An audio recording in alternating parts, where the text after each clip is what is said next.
قرآن پاک زمون او ستاسو د پاره د هدایت کتاب الله رب العالمین را لېږلی دی. قرآن پاک کې د انسانی زندګۍ مقصد الله رب العالمین انسان ته ښودلی او بیان کړی دی. رب العالمین فرمایي وما خلقت الجن والانس الا لیعبدون، ما ندی پیدا کړی پیریان او انسانان الا لیعبدون مگر دې د پاره چې عبادت او بندگی وکړي. نو د انسان زندگی د الله رب العالمین د بندگی د پاره مقرر شوی ده. بنی آدم الله رب العالمین د خپل عبادت او بندگی د پاره پیدا کړی دی. زمونږ او ستاسو زندگی پدې کې زمونږ هیڅ قسمه اختیار نشته. انسان کو دنیا ته راغلی دی نو دی په خپل اختیار او په خپل خوخه یا په خپل انتخاب باندې نه دی راغلی. دارنګ انسان چې دنیا نه رخصتیږي نو په خپل اختیار، په خپل خوخه یا په خپل انتخاب باندې د دنیا نه رخصتیږي نه، بلکې دنیا ته راغلی د چا په خوخه دی. هغه چا څوک دی نو هغه الله رب العالمین داسې یو هستی او داسې یو عظیم ذات دی چې اراده یې کړې ده نو انسان یې دنیا ته را لېږلی دی. بیا انسان به د دنیا نه رخصتیږي نو په خپله منشا نه بلکې د الله رب العالمین په خوښه به د دنیا نه ځي. د انسان دنیا ته په راتلو کې یا د دنیا نه پتلو کې هیڅ قسمه اختیار نشته. بنده چې دنیا ته راځي د الله په اختیار راځي، د دنیا نه چې رخصتیږي د الله په اختیار رخصتیږي. د منځ کې انسان ته لږ شان اختیار ورکړی شوی دی، خو دغه اختیار د دې په باره کې بیا د قیامت پر ورځ حساب کتاب به کیږي او الله رب العالمین به تپوس کوي. دنیا ته چې انسان راتلو د الله په اختیار راغلی دی، د دنیا نه رخصتېدو د الله په اختیار رخصت شوی دی. نو پکار دا ده چې دا دوو اختیاراتو په منځ کې مونږ د الله د اختیار او د الله د خواهش مطابق زندگی تیره کو. او کوم چې زمونږ اختیار دی چې په ناجایز عمل کې هغه اختیار استعمال نکو، بلکې مونږ یو ښکلې لاره اختیار کو چې د هغې په وجه باندې د قیامت په ورځ مونږ ته سهولت، اسانتیا میلو شي او اطمینان او آرام راته میلو شي. رب العالمین فرمایي وما خلقت الجن والانس الا لیعبدون، دا انسانان دا د الله عبادت او بندګۍ د پاره پیدا دي. نو زمونږ او ستاسو دا زندگی د الله د عبادت د پاره ده، او بیا دا زندگی د څه وخت پورې د عبادت د پاره نه ده، بلکې د انسان د حکم لازمېدو نه واله تر د مرګه پورې، مطلب چې بنده بالغ شي تر د مرګه پورې دی به مکلف به اعمال صالحه وي. دته به الله د اعمال صالحه حکم ورکوي او دته به پابندي لګېدلي د هر ناجایز او ممنوعه عمل نه. زمونږ او ستاسو دا زندگی په دې کې څه خاص حصه د الله نه، بلکې دا ټول ژوند او زندگی دا د الله ده، او په دې کې هره خبره مونږ به د الله منو، خپل اختیار او خپل خوښه به نه چلو. دنیا ته بنده راشي نه دی وی چې ګنې بس زما اختیار دی او ما نه به تپوس نه کیږي، او زه چې څه کوم هغه به کوم، ما نه به پوښتنه نه کیږي او ما باندې به روک ټوک نه وي. نو دا غلط سوچ دی. دنیا کې به څه حدود الله مقرر کړي وي، په هغې حدونو کې دننه انسان به زندگی تیری، نو دغه انسان د دنیا او د آخرت کامیابی ترلاسه کوي. او کم حدونه چې الله مقرر کړي دي د هغې نه بنده تجاوز وکړي، نو دا انسان به دنیا کې ذلیل او رسوا او آخرت کې معذب به وي، دته به عذاب ورکولی شي. د دنیا دا لږه زندگی ده، په دې کې د الله د رضا کولو کوشش پکار دی.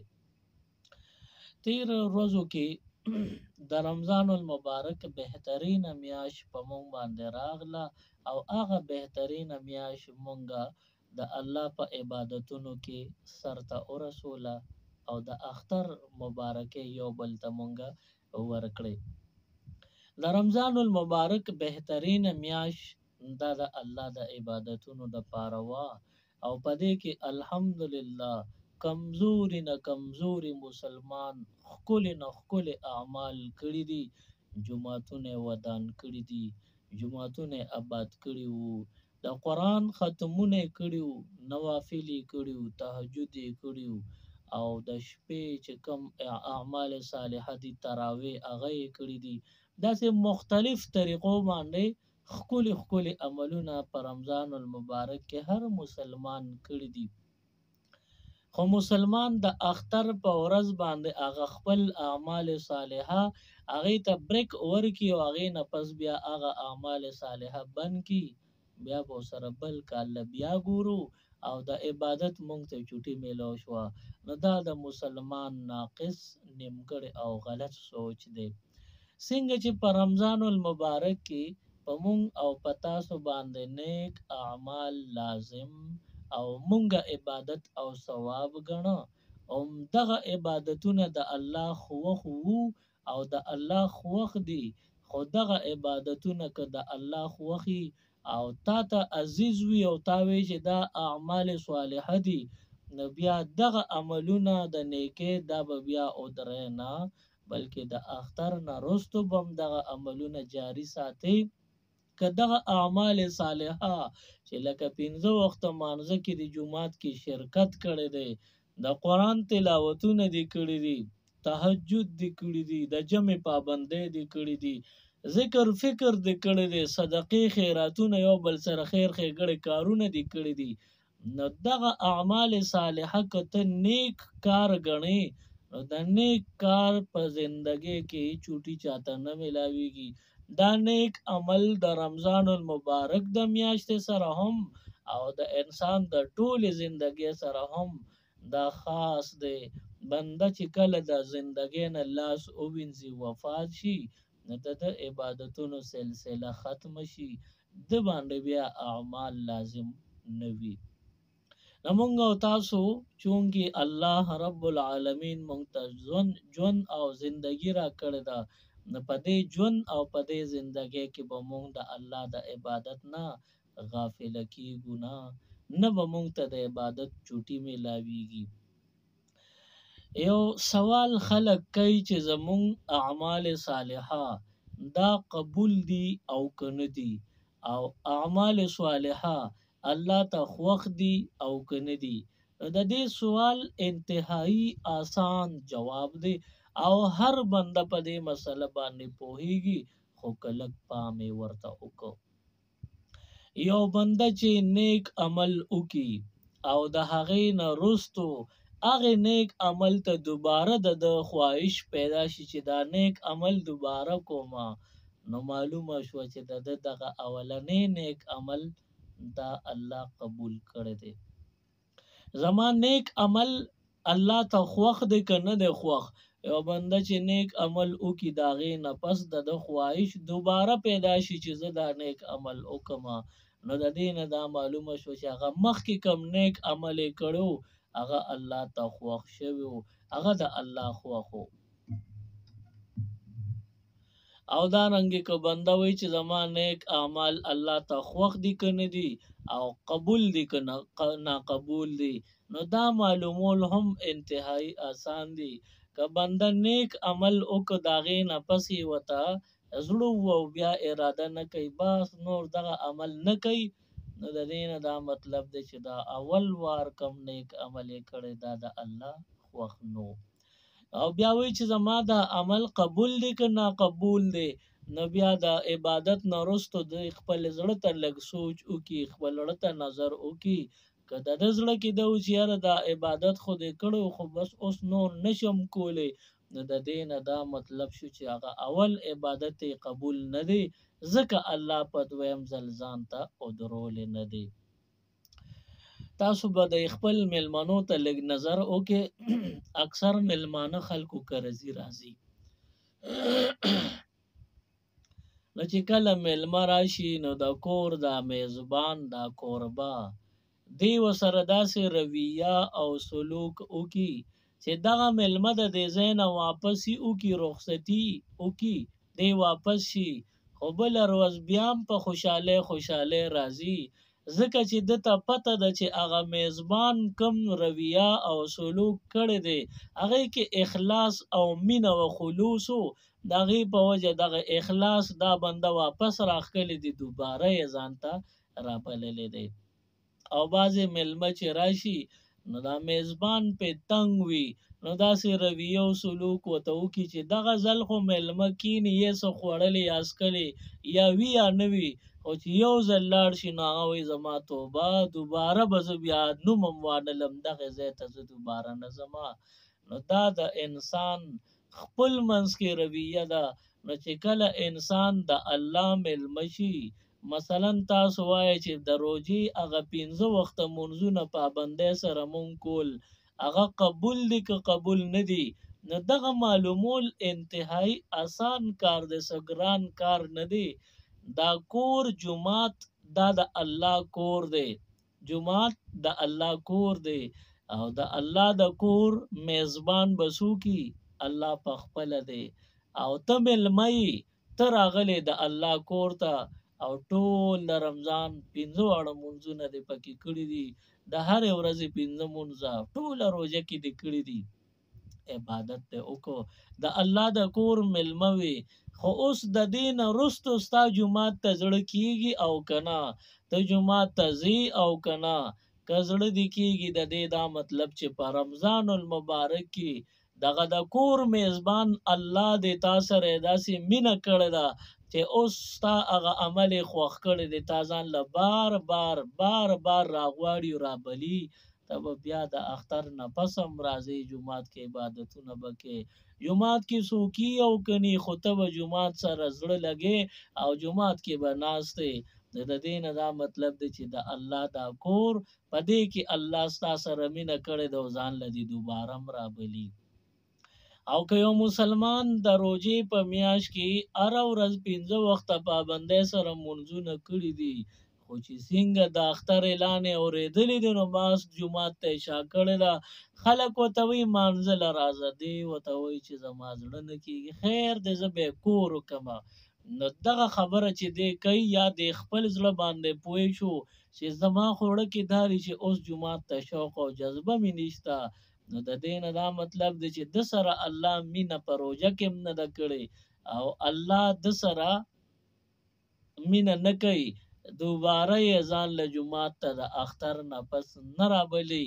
لکه چې یو میزبان خپل میلمه سره داسې رویه وکړي چې هغه میلمه بیا وایي زما په توبو بیا به نه راځم. دغه شان په رمضان کې مسلمان او د رمضان نه وروسته مسلمان نی، نو دی د رمضان دغه اعمال صالحه یو قسم د قبولیت او د غیر قبولیت نشانی ده، خلکو ته په خپله پته ولګي ځان معلوم شي چې اعمال صالحه قبول دي او که مردود دي. اوس د دې خبرو دپاره څه دلیل هم پکار دی. نو حدیث مبارک کې راغلی دی، وایي موسی علیه السلام له خپل یو دوست امتی راغی او ورته وی موسی علیه السلام ته چې کله الله سره راز د پاره ځې، الله سره هم کلام کېږي، نو د الله نه تپوس وکړه چې زما یو امتی دی او هغه روزانه الله الله الله دا ذکر کوي، نو پروردگار دغه ذکر زما امتی کوي، تا یادوي، نو دا ستا ذکر ستا وخت کنه ته قبله او کنه قبله. نو دغه ټیم کې موسی علیه السلام الله سره راز و نیاز کلام وکړو، اخر کې بیا تپوس کوي پروردگار چې راتلم امتی راته وایي چې ته تپوس وکړه چې الله زه دا ذکر کوم دا د وخت که نه دی خوښ، قبول دی که قبول نه دی.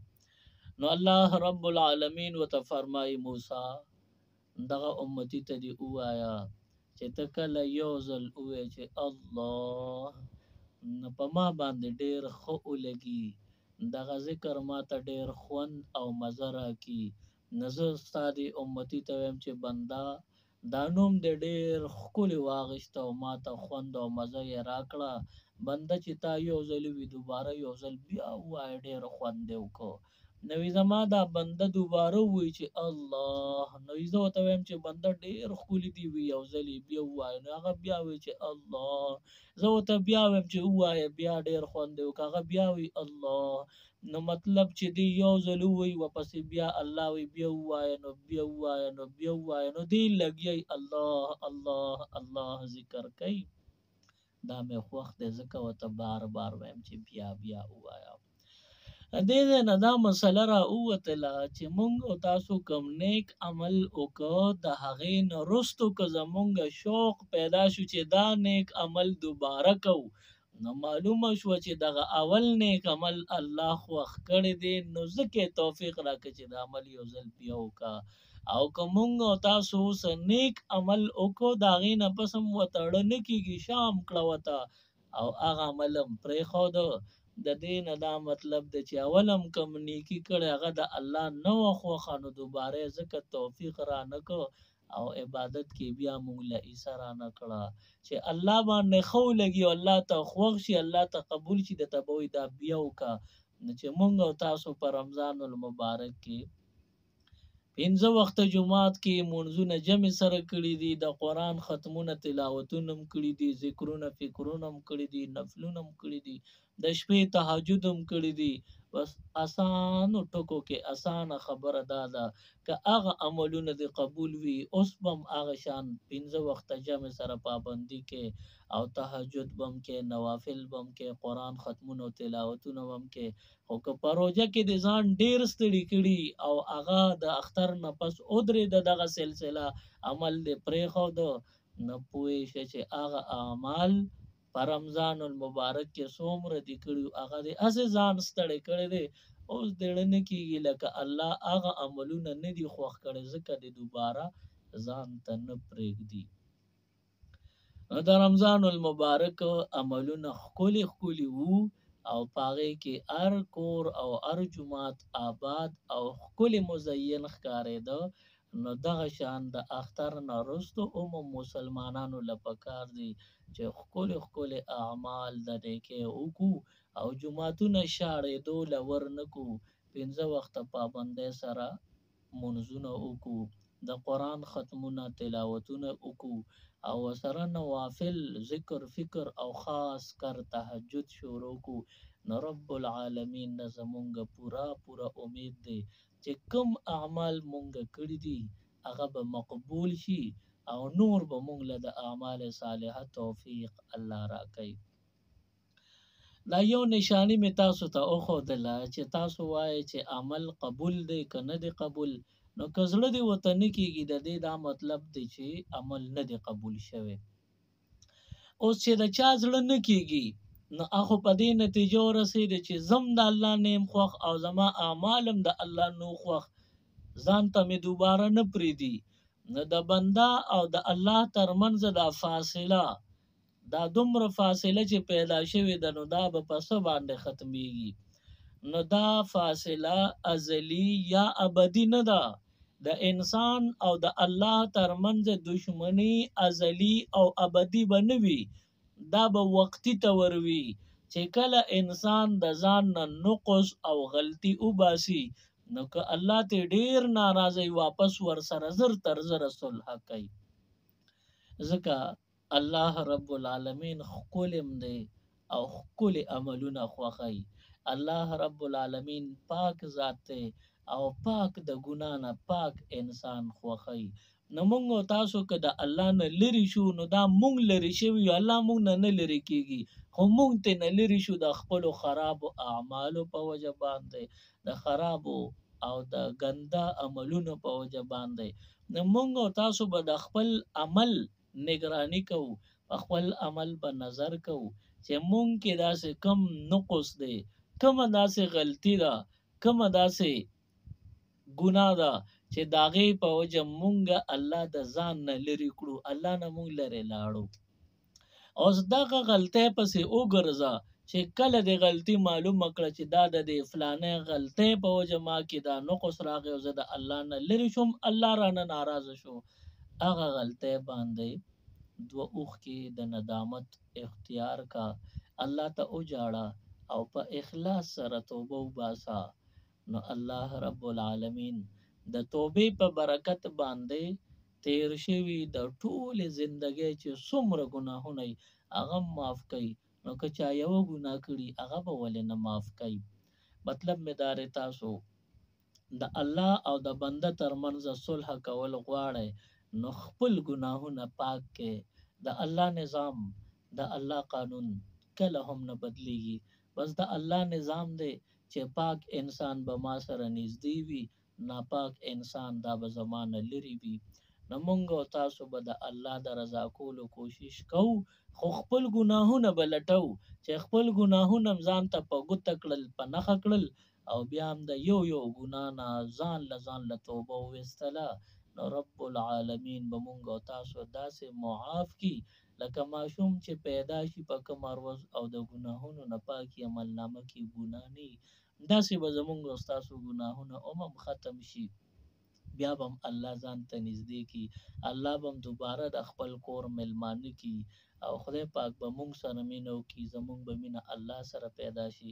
نو دعا به کوو چې الله رب العالمین ستاسو او زمونږ ترمنځ چې د الله او د بنده ترمنځ کومې فاصلې دي هغه فاصلې ختمې کړي. الله دې مونږ او تاسو سره مینه محبت وکړي او زمونږ د نیکو ته الله رب العالمین پام راوګرځي. سبحان ربک رب العزة عما یصفون وسلام علی المرسلین والحمد لله رب العالمین. الہ العالمین زمونږ په حال باندې رحم او کرم وکړي.